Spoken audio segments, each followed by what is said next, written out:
Today on People Now, Joel Taylor from Discovery Channel's Storm Chasers, dead at 38. We'll tell you everything we know about his sudden death.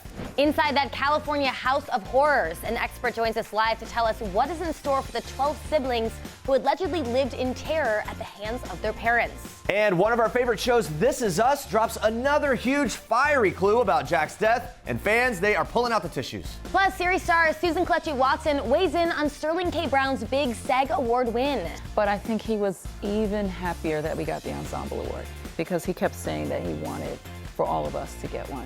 Serena Williams is set for her first competitive match since her daughter's birth, and she's teaming up with Venus. Breaking Bad star Aaron Paul says his baby girl is due any minute now. We'll tell you how he and his wife are prepping for the big day. I have 3 daughters, and someday they're going to be in the workplace. And I want to know when they leave a room that, nothing degrading is being said about them. Plus, Billy Bush revealing what Matt Lauer asked him to help him with after he was fired at NBC. And Bachelorette star Peter Kraus is here with NFL star Terrell Owens. And man, oh man, do we have a lot to discuss. I watched the first 2 episodes. Yeah, first 2. And it was unhealthy, and so I quit. Did you quit? Yeah.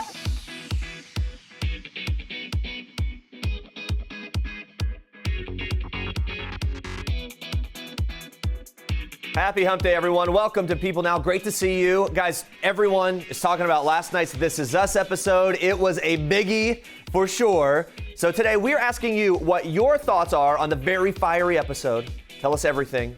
We want to hear it. Bring it on. You can tweet us at People, #PeopleNow, and we're going to read your comments a little later in the show. But first, here's what you need to know and what's trending today. The storm chasing community is reeling from the news of Joel Taylor's sudden death. Taylor starred on Discovery Channel's documentary reality series Storm Chasers from 2008 to 2012. He died on Tuesday at the age of just 38. According to his friends who shared the sad news on social media, the cause of his death remains unclear at this time, but it's not believed to be storm chasing related. Best friend and former co-star Reed Timmer dedicated a touching message to Taylor on Twitter, writing in part, quote, "I am shocked and absolutely devastated by the loss of my incredible, caring friend. I wish that we could have just one more storm chase. I'll miss you forever, Joel. We lost a legend." Timmer paired his message with photos of Taylor from previous storm chases. Another friend, Mike Olbinski, remembered Taylor's kindness and his bright smile, sharing this great photo of Taylor that he snapped during Reed Timmer's wedding a few years ago. Taylor's Oklahoma storm chasing team also expressed their condolences on Facebook, calling Taylor a classy guy, an inspiration, and one of the most level-headed chasers on the roads. Going on to send their condolences to Taylor's mom, dad, and family. Now here's a clip of Taylor in action on Discovery's Storm Chasers. Taylor in the red shirt while his friend and chase partner Timmer in blue. Take a look. We're on the south side of the circulation. Yes. We're getting some big time winds right now, guys. It's really rattling. Holy. Okay, we need to go. No, calm down. We're okay. Let it cross. Let it cross. Yes. Hold on, Joe. Hold on. Yeah, there we go. Hold. Wow. It's north of us now. Let's lift it up. When I say go, start driving. We gotta get on that. Start driving. Yes. We were right under that circulation. We just intercepted the outer core of the tornado. It was an absolutely incredible experience. The whole vehicle was rocking. I definitely want to do it again, and hopefully this thing will stay down on the ground and give us a second opportunity. Good to see him in action there. Joel Taylor hailed from Elk City, Oklahoma, and lived in Norman, Oklahoma at the time of his death. Growing up near the heart of what's known as America's Tornado Alley, he was always fascinated by severe storms and tornadoes and attended the University of Oklahoma, where he studied meteorology. This according to his Discovery.com bio. Taylor met Reed Timmer there, and the two quickly bonded over their passion for severe weather and storm chasing. They've intercepted countless tornadoes since then, with Taylor at the wheel. For a brief period of time, Taylor left storm chasing to focus more time on a career in real estate, but reconnected with Reed and was back at the wheel chasing storms before long. Several teams of storm chasers appeared in the Discovery series of the same name, with Taylor joining the cast in early 2008. All right, guys, major This Is Us spoilers ahead. So if you have not watched last night's episode, grab a cup of coffee, hang out for a bit, then come back. All right, now that is out of the way. Here we go. Fiery clues and faulty crockpots plagued Tuesday night's This Is Us. Viewers finally got the chance to see Jack Pearson's last day on Earth after an old crockpot gifted by an elderly neighbor, burst into flames, spreading a rapid fire throughout the house. The episode takes place Super Bowl Sunday, which is especially ironic since the next time we get to see Jack and his family will be in 2 weeks following this year's Super Bowl. Twitter, of course, could not contain their disappointment. One user comparing the Lion King's Mufasa to our beloved Jack, whose death was more devastating, I honestly can't tell you. Another realizing that crockpot phobia is now a real thing. Writing this, I get married in less than 2 months and suddenly I feel the need to remove the crockpot from the registry. We don't need it. Can't emphasize that enough, really. Honestly, though, this might be the end of crockpots as we know it. One fan already planning on throwing his right out the window. So goodbye chili, goodbye pulled pork, goodbye pot roast. This is us basically ruining all my favorite meals. I love a good crockpot meal. It lasts for a week or two. For me. Don't worry, guys. We did manage to get some inside scoop, though. Susan Kelechi Watson plays Beth Pearson and opened up about how that deadly fire will affect the rest of this season. Check it out. Again, the group text and you hear like what's happening on set and, you know, they're giving you shots and the feelings about what's going on. It's just something that we can't wait to show. I think it's a really powerful episode. It's really well done, really well written. And then people will get on with like seeing Jack's life because there's going to be some really interesting stuff that goes on with his life as well. Milo described it on the red carpet. He was like, it's like going into old box with like VHS tapes in it and like picking out certain parts of the family life. And that's what the show is like. You know, it might be the one about his death, but then the next one might be about when he was like 25, you know? So we're going to keep weaving that story. I have to admit, I cried last night, and I try not to let them get to me. No, I know they're trying to get you to cry, and I was like, it was really bad. That's actually saying a lot, guys. You don't cry for no, not for TV TV shows, stuff. right? But Yeah. I got really, it was sad. Well, our question of the day is asking you guys what you thought about last night's This Is Us episode. So we have some comments. Yeah, I even tweeted something like, "Why are we doing this to ourselves?"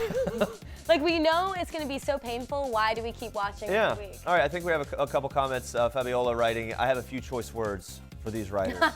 Number one, how dare you? Seriously, this user says, This Is Us fans timeline. September 2016, Jack dies? Why? How? When? I need answers. January 2018, nope, no, don't want to know. Make it stop. Yes, that's a really good one. Here we go, the grill. This is exactly how I'm supposed to throw out my crockpot. Yep, gone. Yeah, I mean, at this point, I don't think we want to know anymore. And as we saw earlier, the crockpot and wedding registries will never be the same again. Yeah. Thanks, This Is Us. Keep sharing your thoughts with us. Hashtag People Now. But first, Andrea, more for us in Star Trek. Yes, Jeremy. Love is in the air. We are kicking off Star Trek today with some royal wedding bells. Well, St. George's Chapel at Windsor Castle will be very busy this year. The Queen's granddaughter, Princess Eugenie, and hospitality manager Jack Brooksbank announced their engagement on January 22nd after 7 years of dating. The wedding is set to take place this fall in the exact same chapel that Eugenie's first cousin, Prince Harry, and American actress Meghan Markle plan on being married this May. And even though the two weddings will be held in the same place within the same year, a close family friend said, quote, "There is zero competition among them. It is complete love, and there is room for all of them." That's nice to hear. The two couples differ, however, on the matter of engagement rings. Princess Eugenie received a blush-colored sapphire ring surrounded by diamonds that bears resemblance with not only her mother Sarah, Duchess of York's engagement ring, but also Princess Kate's ring, which of course belonged to Prince William's mother, Princess Diana. Meghan Markle's, on the other hand, is a traditional diamond-only engagement ring designed by Prince Harry himself. Well, over the moon excited. That's how Aaron Paul is feeling about his baby girl on the way. Paul sat down with Jimmy Kimmel on Tuesday and opened up about how he and his wife of almost 5 years, Lauren Paul, are preparing for becoming first-time parents, telling Kimmel that they've hired a doula who will assist Lauren during and after childbirth. And Aaron, he admits that he's already learning a lot, but mostly what not to do. He's been told the words relax and breathe are banned from his vocabulary since they're more likely to make his wife want to hit him rather than calm her down. Sounds like the doula is saving his life. And when it comes to a name for their baby girl, Paul reveals that they haven't picked one out yet, but they'll figure it out once they meet her. And of course, Jimmy Kimmel couldn't let the former Breaking Bad star leave empty-handed. He gifted the actor with an all-pink baby meth suit, complete with a gas mask. Aaron joked that he may just take the baby home in it. I would love to see those pictures. Serena Williams is officially making her return to competitive tennis. Now, it's been 5 months since the 36-year-old played in competitive matches since she gave birth to her first child, daughter Alexis, in September. The U.S. Tennis Association announced on Tuesday that the 23-time Grand Slam winner will be competing in the Fed Cup alongside sister Venus Williams and 2017 Fed Cup champ Coco Vandenway against the Netherlands in February. In December of 2017, she played an exhibition match against French Open winner Jelena Ostapenko and realized after her 10-5 loss, quote, "Although I am super close, I'm not where I personally want to be." Serena recently opened up to Vogue magazine about the complications she faced while giving birth to her daughter. She suffered from blood clots, a pulmonary embolism, and even had to have multiple surgeries. But now she is back and ready to compete. The last time Serena and Venus were on the same Fed Cup team was in 2015, and the U.S. Tennis Association noted that Team USA has never lost with both Williams sisters named to the squad. So it looks like the world of pro tennis better watch out. Woo. And those are your Star Tracks for today. All right, guys. I think a lot of the emotion behind it is that the top guy got away with it in a lot of people's minds. So I totally get that. But for me too, I have 3 daughters, and someday they're going to be in the workplace, and I want to know when they leave a room that, nothing degrading is being said about them, and I want them to be paid the same amount as whatever the fella is down the hall, especially because I know my girls, they're probably doing more work in the first place.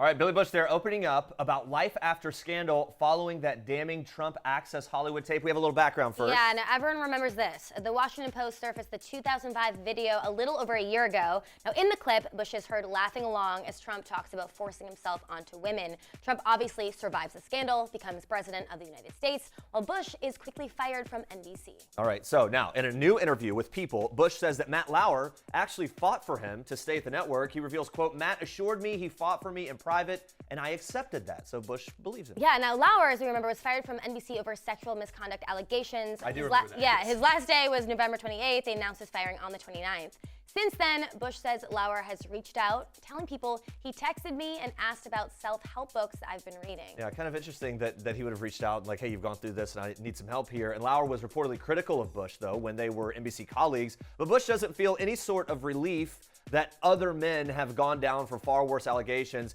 Billy Bush said this: "At one point, there was a part of me that thought if someone else got fired, I'd be like, now who's the bad guy?" But then he goes on to say that there's no joy in the demise of others and that he felt for the women involved and for his wife, Matt Lauer's wife. Yeah, now Bush says he's gone through a lot of grief since losing his career, but still doesn't shift blame, saying this: "There's a term for what I did. It's called bystander abuse. By not doing anything, you are endorsing the moment and adding to it. That moment was a product of me wanting to get through the Trump interview. To me, his comments were so hypothetical and tasteless, I just laughed along." Now, I think this is very interesting because a lot of people will, some people say that the Trump talk was like locker room talk, but there's this thing called, allies. It's a new concept. People are saying that we need the allies to stand up when people are saying degrading things to actually stick up for women. In those environments, and that's that bystander abuse thing. And Bush went on to explain that he's a deeper and more conscientious person now, post-scandal. But at the end of the day, he says that, here's this quote: "I'm not the Dalai Lama.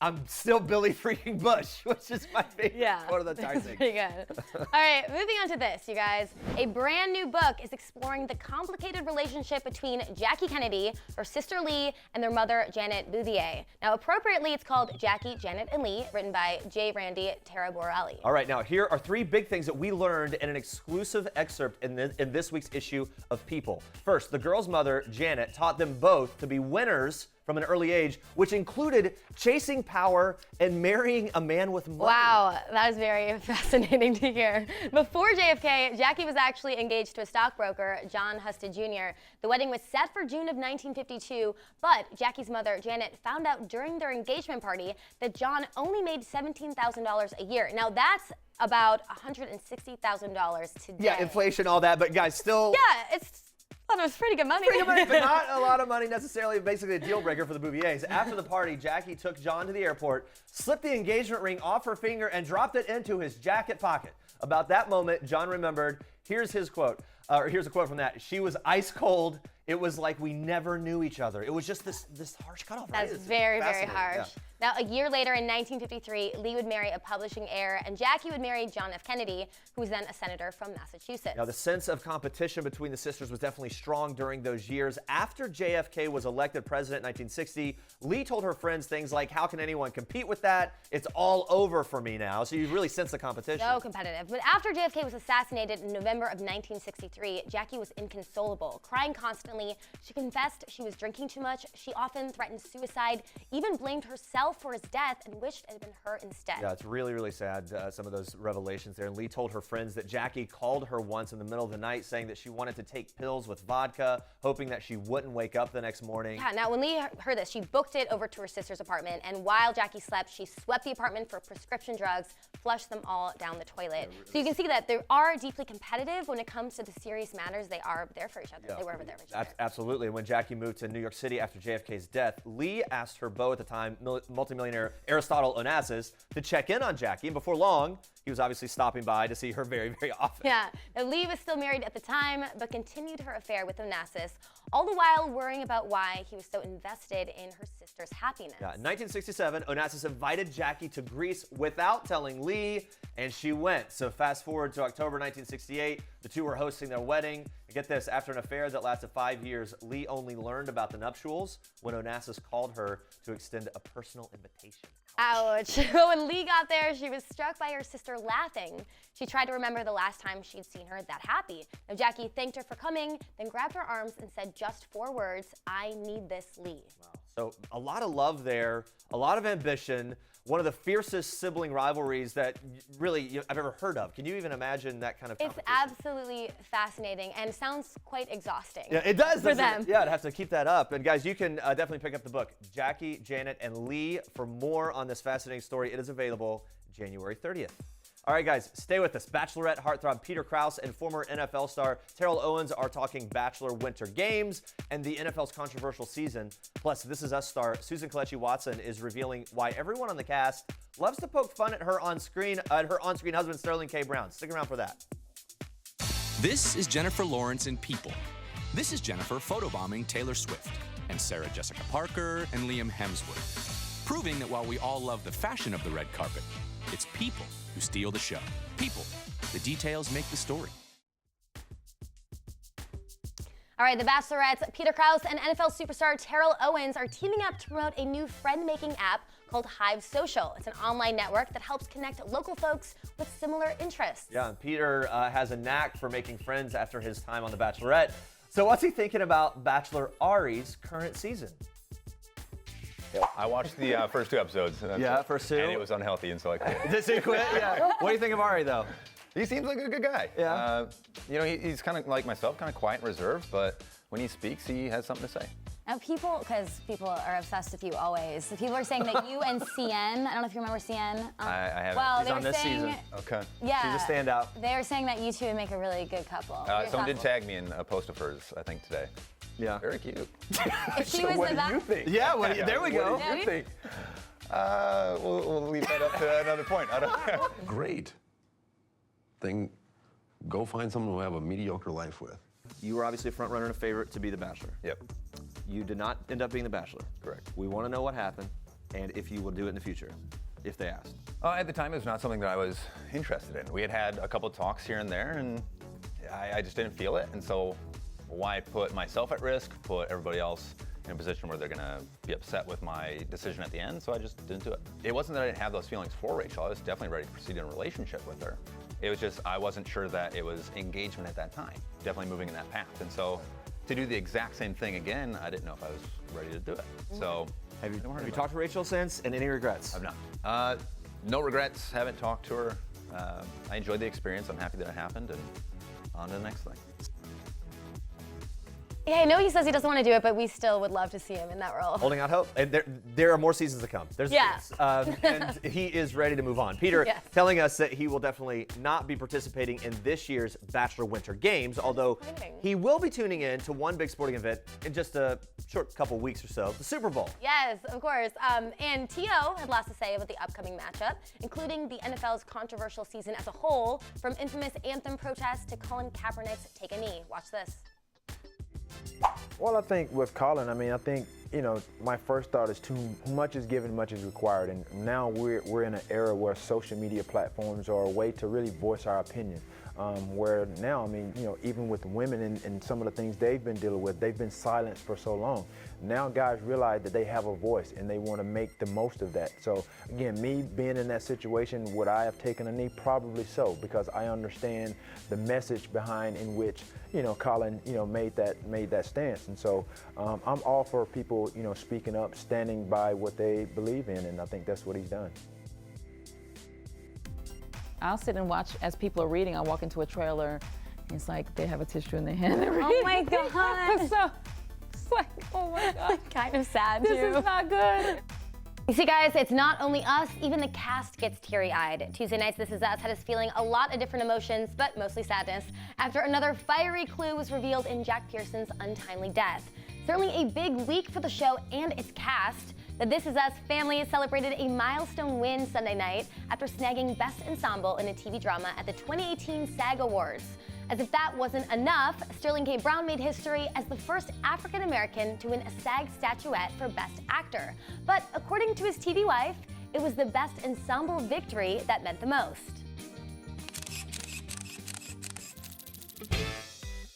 It means so much to you when your peers recognize you, because we're the toughest critics, at the end of the day. Because we do this and we know what's real, you know what I mean? It's like we get it. But I think he was even happier that we got the Ensemble Award, because he kept saying that he wanted for all of us to get one. Is there any teasing behind the scenes? Because now he has all these trophies. Do you guys kind of nudge him a little bit? I think that, sometimes on the group text, we might say something stupid. I can't even remember what, but sometimes, Chris Sully will throw in a funny line about Sterling, with all the awards. Who is the best when it comes to gifts and emojis? Oh, Chris Sullivan, yeah. by far. His gifts are his A game is in the gifts. Does he have a favorite emoji? No, but Ron does. Ron Cephas Jones is the only guy I know, only person I know that uses that cat emoji. It's like anything Ron writes, there's gonna be a cat at the end. Because he always says he's always like, you cats, you cool cats, Yeah. But then it's Ron is this cool guy, and he's texting, and then he has this little cat at the end with a little blush on their face, and you're like, did Ron just text me a cat? Is it adorable? An adorable little cat. But he does it all the time. It's like a stamp. It's almost like his insignia. Okay, I gotta somehow get in on that group text. I don't know how that's gonna work out. And although there was a lot of love for Sterling's historic win, Kelechi Watson also admits it made her a little sad. Here's why. It made me a little sad. Somebody said to me today that he's the first one to get the SAG. Yeah. And I thought, my God, are we serious? 2018? That made me sad. It's great, but it can be a little this is too much now that we're still saying the first. What's really going on? So there's that to it. The fact that he is the first is joyful. You know what I mean? And that has to be something really great for him. But the fact that we're still calling out this first thing in 2018 it makes me a little sad.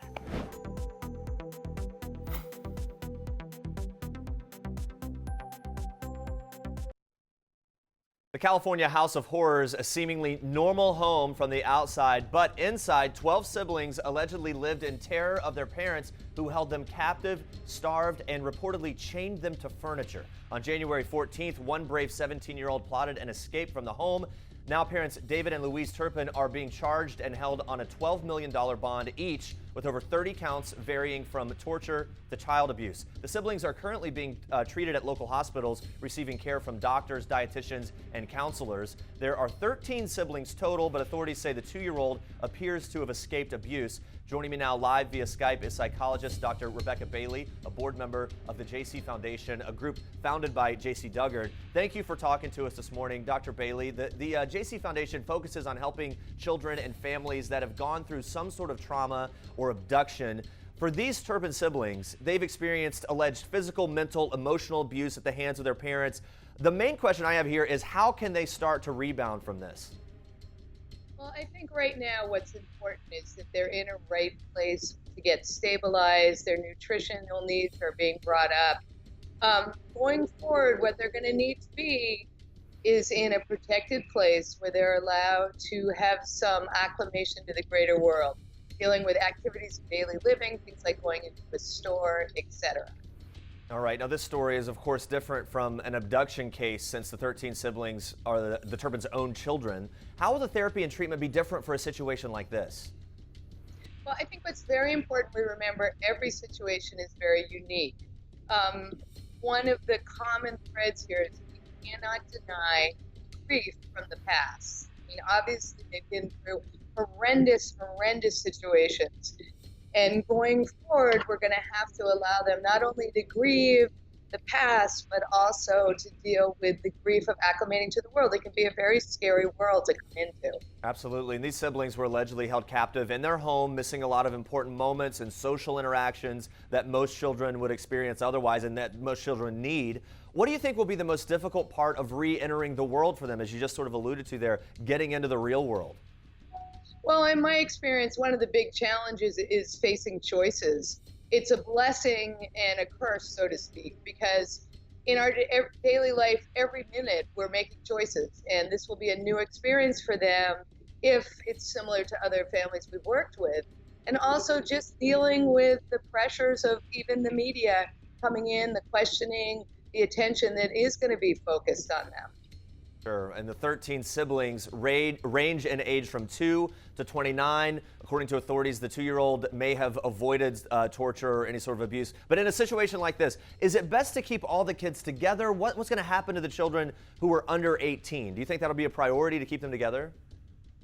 That's my hope. I mean, I certainly want to be case specific and go with the needs of this individual family, but I would hope so. I mean, they're a family, they're connected. There may be many different feelings within that family system, but my hope is that they do stay together, yes. All right, now the police found the children living in pretty horrific situations and were incredibly malnourished, allegedly. So how will their physical health contribute to the healing of their mental well-being? Well, we certainly know from what we call polyvictimization, which means more than one type of abuse on an individual, that there's going to be long-term effects. Neurologically, maybe some development. I don't want to say going to be, because again, everybody's different, but they're going to have some catching up to do physically, emotionally. They're going to have a challenge on sort of establishing their own sense of spirituality, so to speak. So there's going to be a number of challenges in that department.